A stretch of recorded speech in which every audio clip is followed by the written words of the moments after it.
긴급전화, emergency, 긴급전화라는 말이 위급한 상황에서 도움을 요청하기 위해서 사용하는 수단입니다.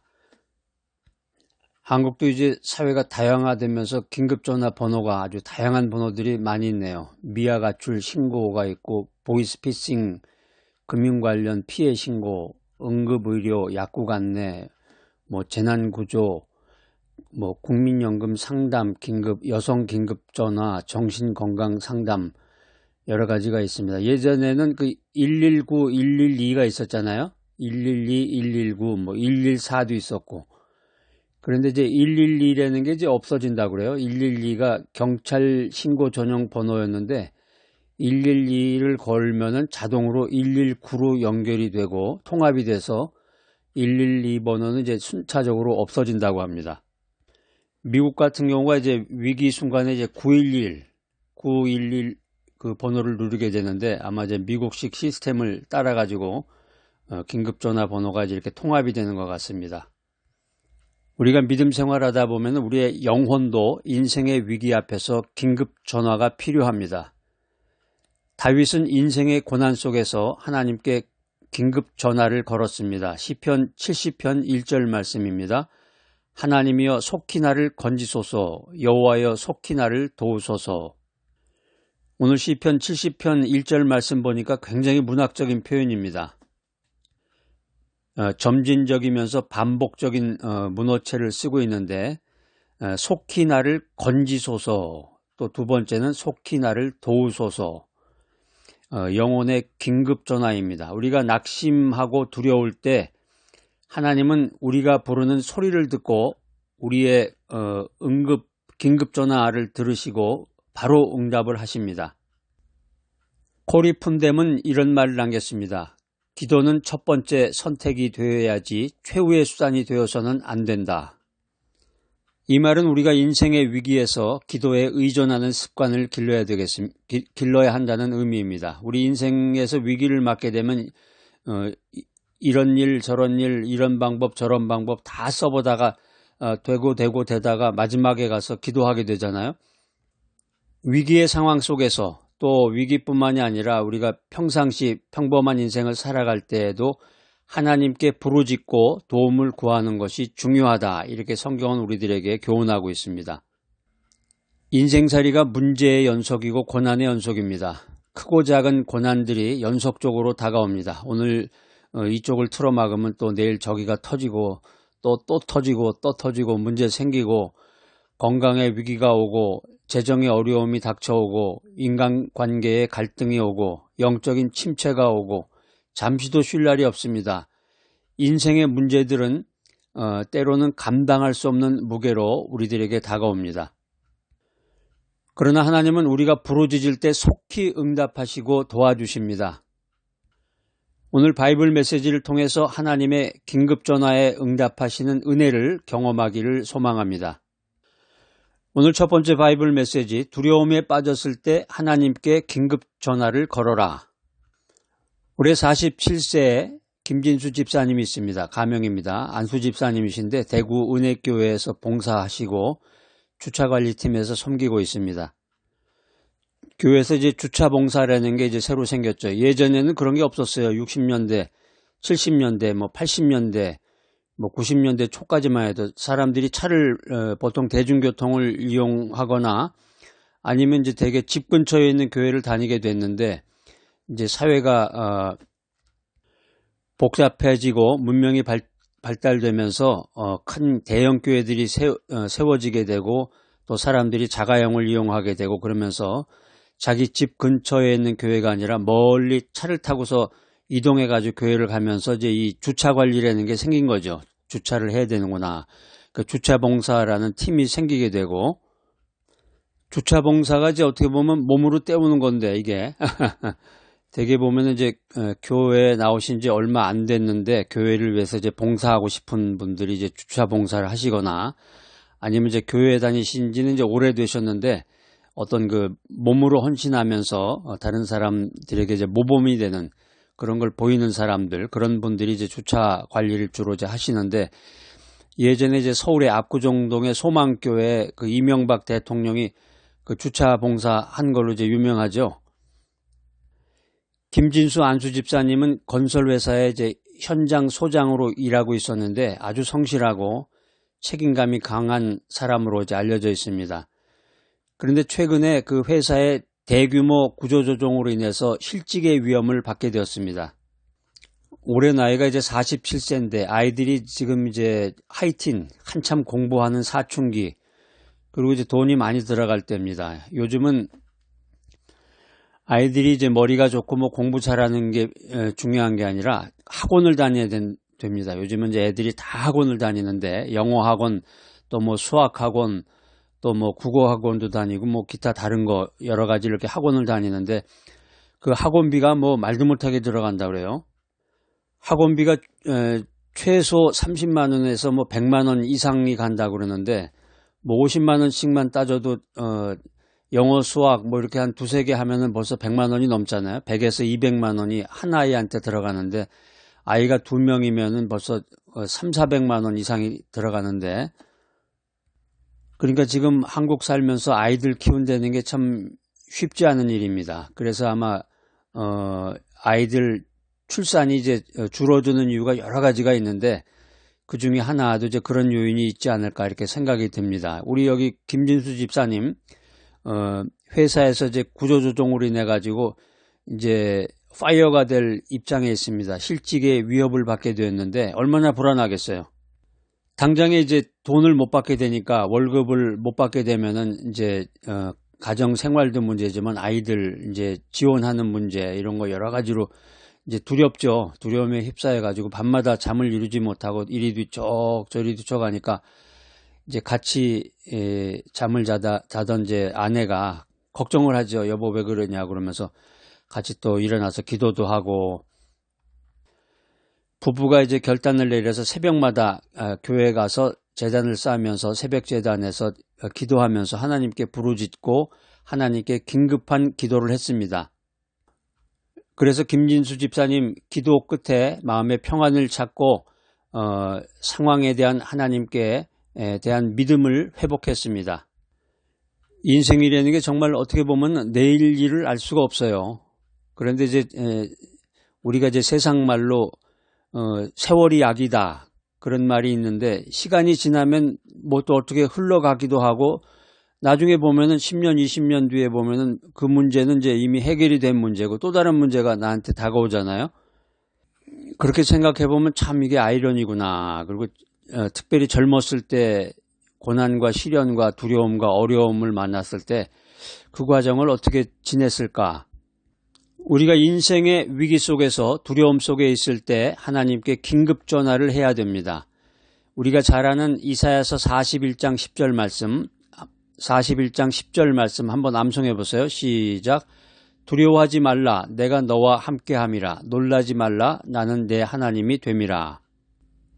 오늘 이제 대통령 이야기가 계속 나오네. 이 이사야서 41장 10절 말씀, 이제 김영삼 대통령이 좋아하는 구절이라고 이제 말씀드린 기억이 나는데, 두려워하지 말라, 이 말은 이제 공포에 사로잡히지 말라는 뜻입니다.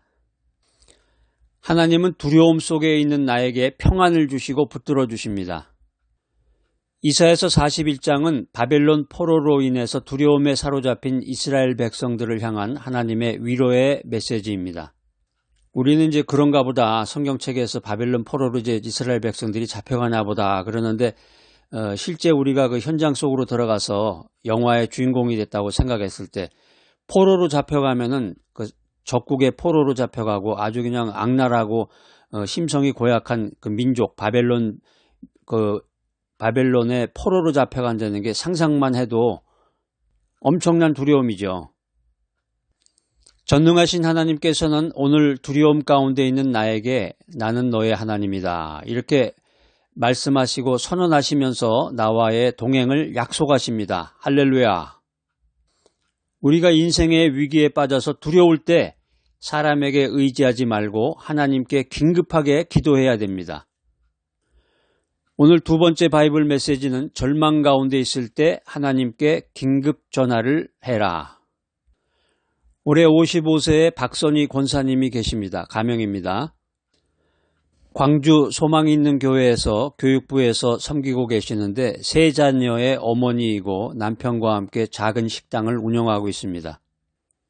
코로나로 인해서 식당이 무너지고 가족의 생계가 위협받자 절망에 빠졌습니다. 우리가 이제 이 코로나라고 하는 거대한 태풍이 이제 이렇게 지나갔는데 그 흔적이 아직까지도 남아있는 곳이 많이 있습니다. 코로나 때문에 그 잘 나가던 그런 사업이 망하기도 하고, 어떤 분들은 그 유럽에서 비즈니스를 하다가 코로나 때문에 그 비즈니스가 막히는 바람에 다시 그 유럽에 정착했던 것을 모두 빼가지고서 한국으로 돌아와서 한국에서 그냥 홈리스 마냥 어디 거처할 곳도 없이 요즘 이제 고시원이라고 그러죠. 고시원에 가가지고 이제 오늘은 여기 또 다음 달은 저기 이렇게 전전긍긍하면서 이제 사시는 분도 있다고 합니다.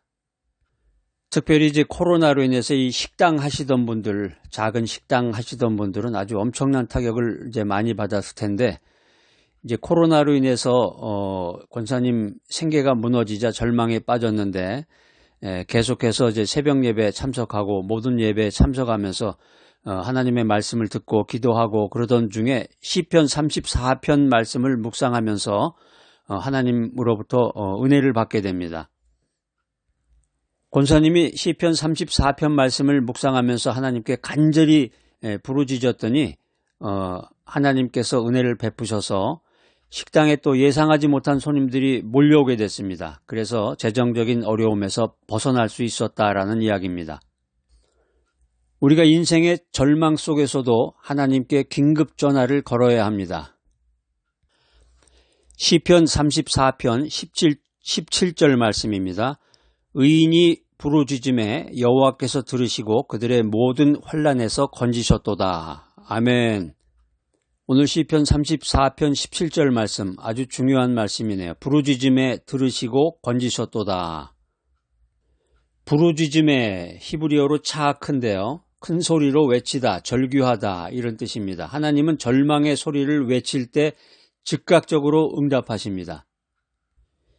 시편 34편은 다윗이 블레셋 왕 아기스를 피해서 미친 척하면서 위기에서 벗어난 후에 기록한 시입니다.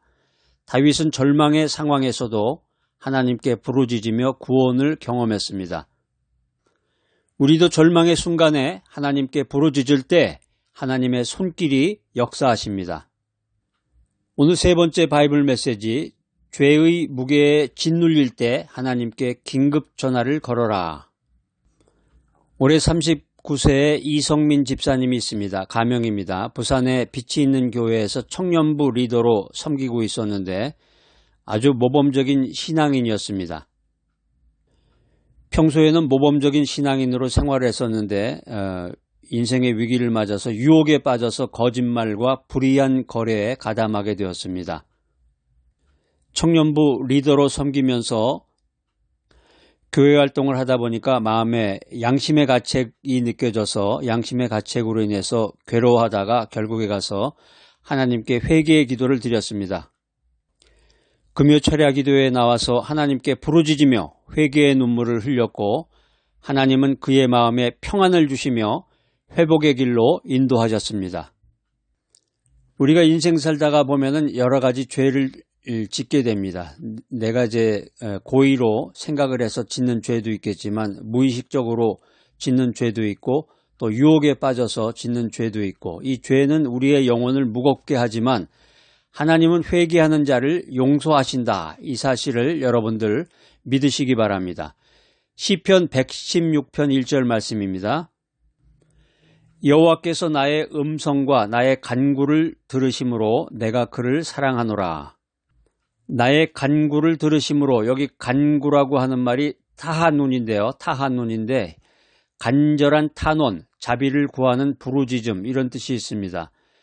죄의 무게 속에서도 하나님은 용서하시고 회복하십니다. 교회 안에서도 죄악을 저지르는 분들이 많습니다. 그래서 그 전에 어떤 목사님하고 제가 상담을 한 경험이 있는데 그 목사님이 담임 목사님으로 있는 그 교회 교인, 그 재정을 담당하는 그 장로님이 부정을 저지르셨다고 그래요. 그 돈을 영수증 처리를 해가지고 그 교회 돈, 공금을 확실하게 이렇게 회계 처리를 해야 되는데 그분이 세상 말로 인마이 포켓을 하는 거죠. 이제 물건을 이제 100만 원짜리 물건을 사놓고 그게 이제 뭐 200만 원이라고 그러고서 자기가 100만 원을 인마이 포켓 한다든가. 그래서 목사님이 그 사실을 알고 이거를 어떻게 처리를 해야 될까. 그래서 저하고 이제 같이 대화도 나누고 상담을 했던 기억이 나는데, 우리가 죄 가운데서 하나님께 부르짖어서 용서를 구해야 합니다. 그러니까 그렇게 죄를 저지른 분들, 교회 안에서 불의와 죄를 저지른 분들이 회개 기도를 하지 않으면 그런 분들이 어떻게 되겠어요? 어디로 가겠어요? 결국에 가서. 하나님은 진정한 회개를 통해서 우리를 회복시킨다. 이 사실을 믿고 깨달음을 얻어야 되겠습니다. 우리가 인생 살다가 우리 인생에서 두려움, 절망, 죄의 무게가 우리를 짓눌러도 하나님께 긴급 전화를 걸어야 합니다. 두려움 속에서 하나님은 우리의 방패가 되십니다. 할렐루야. 절망의 순간에 하나님은 우리의 소망이 되십니다. 할렐루야. 죄의 무게에 짓눌릴 때 하나님은 우리를 용서하십니다. 할렐루야. 정말 감사하고 찬양을 드리게 됩니다. 두렵고 절망하고 또 죄 가운데서 신음할 때 하나님께서 나를 도와주신다. 이 말씀을 듣기만 해도 너무 은혜가 되네요. 마틴 루터가 했던 말이 생각납니다. 기도는 영혼의 호흡이다. 기도가 끊어지면 영혼은 죽는다. 이 간단한 말 속에 엄청난 보화가 숨겨져 있는데, 기도는 하나님과의 대화, 기도는 하나님과 연결된 긴급전화입니다. 언제든지 하나님이 응답하시는 하나님께로 향하는 통로가 기도다. 오늘 이 귀한 메시지 들으신 여러분들, 인생의 두려움 가운데서 또 절망의 순간에 죄의 무게에 짓눌릴 때 하나님께 긴급 전화를 걸어서 하나님의 은혜를 체험하는 귀하고 복된 여러분 모두가 되시기를 축복합니다.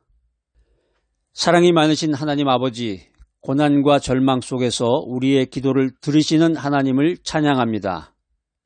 우리 인생의 위기 속에서 하나님께 긴급 전화를 걸고 응답을 경험하는 귀한 인생을 살아가도록 인도하여 주시옵소서. 예수님의 이름으로 기도드립니다. 아멘.